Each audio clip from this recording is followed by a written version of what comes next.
ఓం నమ శివాయ శ్రీమాత్రే నమ. మిత్రులకి శ్రేయోభిలాషులకి అలాగే నన్ను ఇంతగా ఆదరిస్తున్న యూట్యూబ్ ప్రేక్షకులందరికీ కూడా పేరు పేరు ధన్యవాదాలు.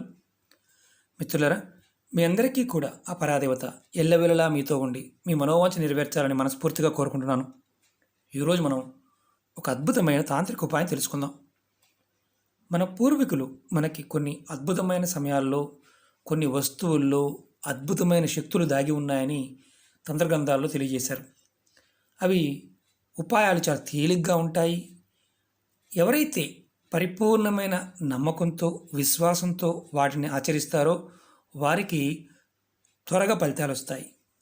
నమ్మకం లేని వారికి అలాగే చేద్దామని చేసేవారికి ఫలితాలు అనేవి రావు. ఎందుకంటే ప్రాకృతికమైన శక్తులు మనల్ని ప్రేరేపిస్తాయి. మన చుట్టూ ఉండే వాతావరణం, మన చుట్టూ ఉండే మొక్కలు, మన చుట్టూ ఉండే జంతువులు, పక్షులు, పంచభూతాలు ఇవన్నీ కూడా మనకు సహాయం చేస్తూ ఉంటాయి. కానీ ఆ సహాయాన్ని మనం సరిగ్గా గుర్తించలేం. ప్రకృతిని కరెక్ట్గా ఆరాధించిన వారికి ప్రకృతిని మనం సరిగా పట్టుకుంటే, అంటే ఎలా చేస్తే మనకి ఫలితం కలుగుతుందో తెలుసుకుంటే ఏదైనా సాధ్యమవుతుంది. ఈరోజు ఉపాయం, ఈ ఉపాయానికి కొన్ని పదార్థాలు కావాలి. ఎలా చేయాలో చెప్తాను. ఈ ఉపాయం చేయడం వల్ల కలిగే లాభాలు చెప్తాను. మనకి నిరంతరం డబ్బు వస్తూనే ఉంటుంది ఈ ఉపాయం చేయడం వల్ల. అలాగే మనకి కొన్ని కోరికలు ఉంటాయి. ధనం రావాలి, కంటిన్యూగా రావాలి. అలాగే కారు కొనుక్కోవాలని, ఇల్లు కొనుక్కోవాలని, ఆస్తులు కొనుగోలు చేయాలని, అంటే పొలాలు, ఫ్లాట్స్ ఇలాంటివి కొనుక్కోవాలని మనకు ఒక ఆశ ఉంటుంది. ఆ ఆశ కొంతమందికి త్వరగా తీరుతుంది, కొంతమందికి త్వరగా తీరదు. కారణం మన దగ్గర ధనం ఉంటుంది కాబట్టి. ధనం వస్తూ ఉంటుంది, ఖర్చు అయిపోతూ ఉంటుంది. పెద్దలు చెప్తూ ఉంటారు, పూర్వజన్మ పుణ్యఫలం ఉన్నప్పుడు అది ఈ జన్మలో ధనంగా వస్తుందని మన పెద్దలు చెప్తూ ఉంటారు. అలాగే మన చుట్టూ ఉండే ప్రకృతి మనల్ని ప్రేరేపించినప్పుడు ఆ ప్రేరణ కనుక మనం పట్టుకోగలిగితే ఖచ్చితంగా మనకు ధనం ఎప్పుడూ కూడా మన చేతిలో ఉంటుంది. ఈ ఉపాయం ఎలా చేయాలో తెలుసుకుందాం. అలాగే మీకు ఈ వీడియో నచ్చినట్లు లైక్ చేయండి, నా ఛానల్ని సబ్స్క్రైబ్ చేసుకోండి, పక్కనే ఉన్న గంట సింబల్ని యాక్టివేట్ చేసుకోండి, 10 మంది మిత్రులకి షేర్ చేయండి. ఎందుకంటే తేలికైనది, అద్భుతమైనది ఆ పదార్థం నుండి శక్తి ఎలా మనం వినియోగించుకోవాలి, ఏ విధంగా చేయటం వల్ల అద్భుతమైన ఫలితం వస్తుందో మీకు పాయింట్ టు పాయింట్ తెలియజేస్తాను. స్కిప్ చేయకుండా చూడడానికి ప్రయత్నం చేయండి. తాంత్రిక ఉపాయాలు ఎప్పుడూ కూడా మీరు పూర్తిగా చూసినప్పుడు మాత్రమే మీకు అర్థమవుతాయి. ఒకవేళ మీకు పూర్తిగా చూసినప్పటికీ కూడా అర్థం కాకపోతే పొరపాటును కూడా ప్రయత్నం చేయమాకండి. ఎందుకంటే ఫలితం కంటే మీకు ఆ ఫలితం రాలేదనే బాధ ఎక్కువగా ఉంటుంది. ఒక్కసారి కాకపోతే మరొకసారి ప్రయత్నం చేస్తూ ఉండాలి. ఎందుకంటే వేల సంవత్సరాలు తపస్సు చేస్తేనే ఋషులకి ఆ శక్తులు వచ్చాయి. మనం చిన్న చిన్న ఉపాయాలు ఒక వారం చేసి ఒక్క నిమిషం మనం భగవంతుని తలుచుకొని తర్వాత రాలేదని బాధపడే వాళ్ళు చాలామంది ఉంటారు. కాబట్టి ఓపికగా చేయండి, ఖచ్చితంగా ఫలితాలు వస్తాయి. ఎవరైతే ఒక్కొక్కసారి మనం ధనం పాయింట్ ఆఫ్ వ్యూలో ఎంతవరకు కష్టపడ్డా, అంటే ఎంతో కష్టపడుతుంటాం, ధనం వస్తుంది, ఒక్కొక్కసారి ఎలా వచ్చిందో అలా వెళ్ళిపోతూ ఉంటుంది. అలాగే ఈ ఉపాయం చేయడం వల్ల సంపాదనా శక్తి పెరుగుతుంది. మీరు అప్పుగా ఇచ్చిన డబ్బులు కానీ లేదంటే చేబుదులుగా ఇచ్చిన డబ్బులు మీకు సరిగ్గా తిరిగి రావడం లేదు, ఆ పాయింట్ ఆఫ్ వ్యూలో కూడా ఈ ఉపాయం చేయవచ్చు. అలాగే మీరు ఇంతకుముందు చెప్పాను, కారు, ఇల్లు ఏదైనా సరే ఆస్తులు కొనుక్కోవాలన్నా ఈ ఉపాయం మీకు రామబాణంలా పనిచేస్తుంది. ఈ ఉపాయాన్ని ఆడవారైన మగవారైన చేయవచ్చు. ఈ ఉపాయానికి ఉన్న నియమాలు ఏంటంటే నెలసరి ఉన్నప్పుడు చేయకూడదు. అలాగే గర్భిణీ స్త్రీలు, అలా అంటే 7 నెలలు దాటిన గర్భిణీ స్త్రీలు ఈ ఉపాయాన్ని చేయకూడదు. అలాగే ఎవరైనా కుటుంబ సభ్యులు మరణించి ఉంటే, పెద్ద కర్మ అవ్వకుండా ఉంటే చేయవద్దు. ఈ ఉపాయానికి కావాల్సినవి చెప్తాను. ఈ ఉపాయానికి ఏదైనా ఒక నోట్ తీసుకోండి. 5 రూపాయలు, 10 రూపాయలు, 20 రూపాయలు, 100 రూపాయలు, 200, 2000 రూపాయలు, ఏ నోట్ 500 రూపాయలని పర్వాలేదు, ఏ నోట్ అయినా ఒకటి తీసుకోండి. ఇది నోటు మామూలుగా తంత్రంలో ఏంటంటే పూర్వం రోజుల్లో మనకి ధన మార్పిడి అంటే బంగారం, వెండి, రాగి వాటితో పాటు గవ్వలను కూడా ధనంగా వాడేవారు.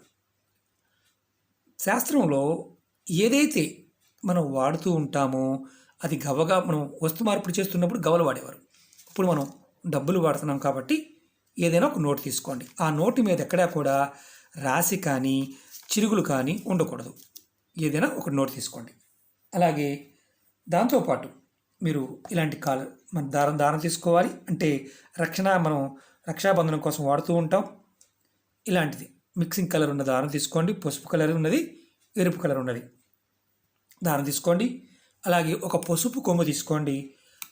మీరు అక్షింతలు పసుపు కలపకూడదు.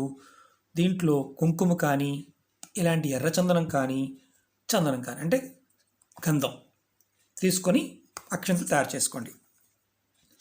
లేదంటే కుంకుమతో తయారు చేసుకోండి. ఇప్పుడు ఎలా చేయాలో చెప్తాను, జాగ్రత్తగా వినండి.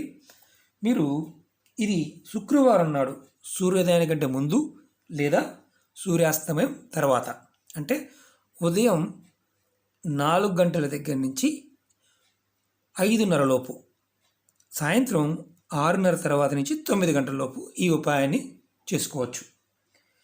మీరు చేయాల్సింది ఏంటంటే చక్కగా మీరు స్నానం చేసి మీ పూజా మందిరంలో మీరు లక్ష్మీ అమ్మవారి పటం ముందు ఆవు నెయ్యితో దీపం వెలిగించండి. దీపం వెలిగించి అమ్మవారికి పువ్వులు పెట్టి ధూపం సమర్పించి ఏదైనా సరే నైవేద్యంగా పెట్టండి. నైవేద్యంలో కిస్మిస్లు పెట్టండి.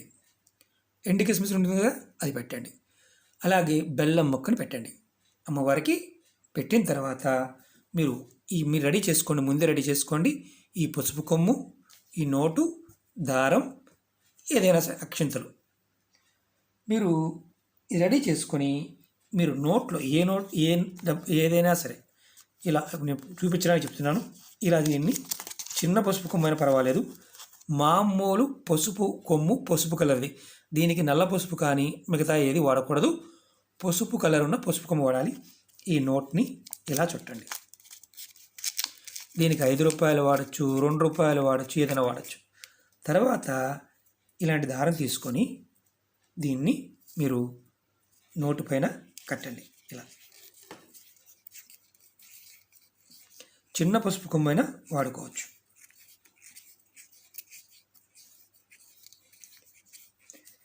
ఈ దారం చుట్టిన తర్వాత ఇలా అమ్మవారు ముందు పెట్టి దీని మీద మీరు అక్షింతలు, మనం తయారు చేసుకున్న అక్షింతలు, గంధం కలిపిన అక్షింతలు, ఎర్రచందనం కానీ మన తెల్లచందనం కానీ, అలాగే కుంకుమతో చేసేవి, పసుపు మాత్రం వాడకూడదు. ఈ నోటి మీద అమ్మవారు ముందు పెట్టి ఇలా అక్షంతలు వేయండి. ముందు దీపారాధన వెలుగుతూ ఉంది. వేసిన తర్వాత మీరు అమ్మవారికి 2 నిమిషాల సేపు అమ్మవారి మంత్రాన్ని మీరు జపం చేయాలి. మీరు అష్టోత్తరం కానీ, శతనామావళి కానీ, కనకదార స్తోత్రం కానీ, శ్రీ సూక్తం కానీ ఏదైనా జపం చేయవచ్చు. మీకు ఏది రాదనుకోండి, మీరు అమ్మవారి నామాన్ని జపం చేయవచ్చు. మీరు లక్ష్మీ అమ్మవారి నామాన్ని జపం చేయవచ్చు. ఓం మహాలక్ష్మి నమః. మీకు అమ్మవారి అష్టోత్తరంలో ఏ నామాన్నైనా సరే, ఏకనామాన్నైనా సరే జపించాలి. ఒక 2 నిమిషాల సేపన్నా జపించండి. మీరు అష్టోత్తరం చేసిన, శతనామావళి చేసిన, కనకదార స్తోత్రం చేసిన, శ్రీ సూక్తం చేసిన, మీరు పూర్తిగా కంప్లీట్ అయ్యే వరకు దీపం వెలుగుతూ ఉండాలి. ఆవుని వేస్తూ ఉండండి. తర్వాత మీ మనసులో ధనానికి సంబంధించి ఏదైతే కోరికలు ఉన్నాయో, ఎన్ని కోరికలైనా సరే, అంటే ఇల్లు, కారు, ఆస్తులు, పొలాలు ఏదైనా సరే కొనాలనుకుంటున్నారో, అలాగే రావాల్సిన డబ్బులు, అప్పిచ్చాము, చెబుదలు ఇచ్చాము, అలాంటి డబ్బులు, ఇలాంటివన్నీ మాకు వెనక్కి రావాలి అని కోరుకోండి. తర్వాత కోరుకున్న తర్వాత నమస్కారం చేసుకొని మీరు ఈ నోటిని అలాగే అక్కడే వదిలేయండి.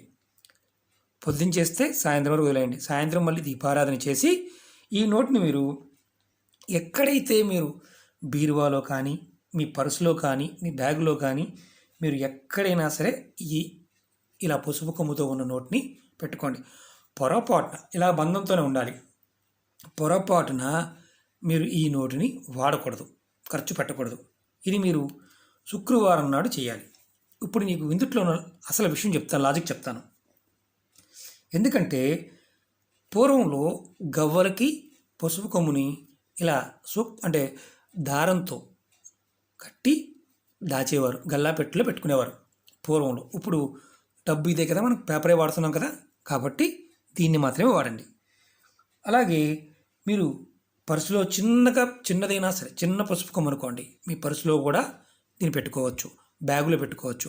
మీరు ఇలా 1, 2, 3 మీ కుటుంబ సభ్యులు అందరూ సంపాదించేవారున్న అందరూ పెట్టుకుంటారు అనుకుంటే అందరికీ 10 రూపాయలు 5 రూపాయల నోటుతో ఇలా తయారు చేసుకోండి, జపం చేయండి, పెట్టుకోండి.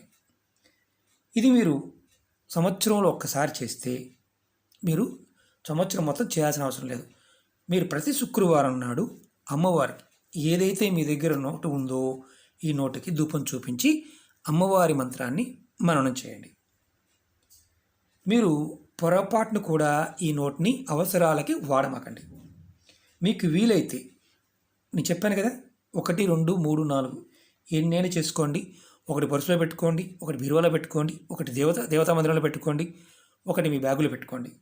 అలా ఏ ఆఫీస్ రూమ్లో కూడా పెట్టుకోవచ్చు. మీరు ఎక్కడైతే క్యాష్ కౌంటర్ ఉంటుందో వ్యాపారం చేసేవారైతే వారి క్యాష్ కౌంటర్లో కూడా పెట్టుకోవచ్చు.